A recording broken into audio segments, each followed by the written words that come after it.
and the Italian charts changed very much since that year, hasn't it?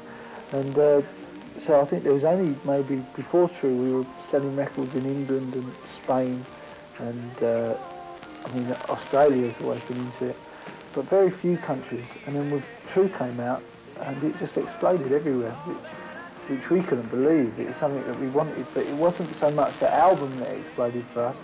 It was, I think, the feeling overall in the music industry that every country was ready to open its arms to more British acts and more younger groups. And I think a lot of that is from video channels.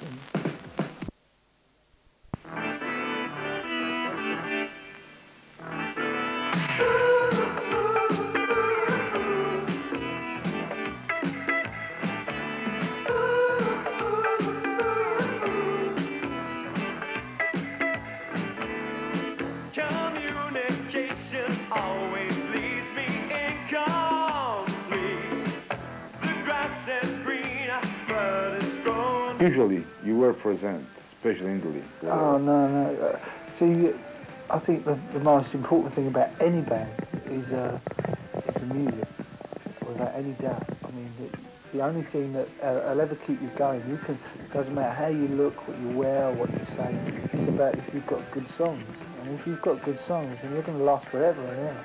But if you can't write a good song, if you run out of songs, then you're in trouble. But so far we're doing all right, you know, we're still writing good songs, and Gary's still going very strong, so, so we're not really worried, yeah. But I don't know, I don't think what people wear is particularly important. I think it was totally natural, you know. It was something that, I mean, everybody that was into punk in 1977, all the people that started that idea, it was basically just a fashion idea, you know. And everybody that started that idea moved on the year after, in 1978, into wearing really flamboyant clothes, you know. And that was just another fashion idea. And I think we were brought up in that generation, and we got caught up in all that thing that they called the Blitz and the Neuromantic thing. Well, it wasn't called Neuromantic, but that's what we call it for now, say, right? And we got caught up in all of that, and it was to wear outrageous clothes was just natural, you know. It wasn't sat down and thought about, let's do that because we get more press attention. You were feeling good. We were doing it, yeah, and we were into it. But I think any kid is bothered about the way they look. You know, you stand in front of a mirror and you put your tie on, and you want to look your best when you're going out. Same as us, people say, well, when we come out of a new record, why do you change your clothes why do you change your look in your clothes every time you have a new record? We don't, you know, we just go into the shop and we buy some clothes and we stand there and go, yeah, okay, that looks good, and we wear that.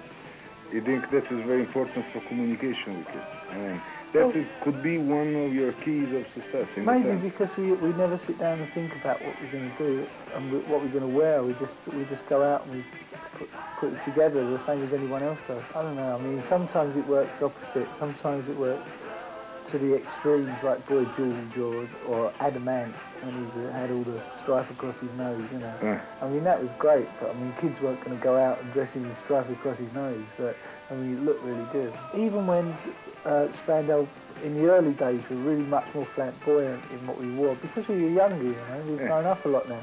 But even then days, no one had any money. We never had a penny between us, right? But we would like to dress up. It was a choice. You either wore really old clothes because you never had any money and sat down and said, oh no, you know, I can't afford to go out the shop. Well, what we were doing was going to jumble sales and going to second-hand clothes shops and buying the best thing you could with the money you did have, and still trying to make the most of yourself, you know. Good. And so, what's happening in Spain? I mean, we're talking about Madrid, 80,000 people in Madrid. Yeah, it's true. Oh yeah, amazing concert. I mean, what do you feel? I mean, to just come up on the stage. Oh, incredible. All right. Because on the stage that we were playing, that we had built for the open air shows, there's a curtain that falls off, and before the concert, you can't see out front. You can't see all those people. You can't see the auditorium. And so the first look of an auditorium you get is when the curtain falls down at the front of the stage. And when in Madrid, when it fell down, it was an incredible feeling. 85,000 people.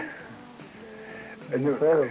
Did you talk at the time? I mean, listen, I was supposed to be probably a good actor or a good football player, but right now I mean I got 8,000 people. I never know. It's just you stand there and you enjoy it. It's because you know that I think you think more than ever that when you're doing things like that it's not going to last forever, you know. And I think you enjoy every minute of it. You're gonna ride the wave. Yeah. You enjoy Totally. it while it's happening. Yeah. And the energy is strong. Oh, incredible! If you imagine how you feel with 80,000 people all looking at you, and the vibe that you get, and the incredible energy that you get from it, it's unbelievable. How you return all this kind of vibes? We put on the show that we have done for the past 6 months on this tour, and it carries across. You know, we've always said that it's not about you can have the best set in the world. You know, you can have millions of lights and special effects, but at the end of the day, it's about the music that you're playing and about the feeling that the band's got on stage without any of it. And we went down to very close to Italy as well, in Yugoslavia and to Hungary.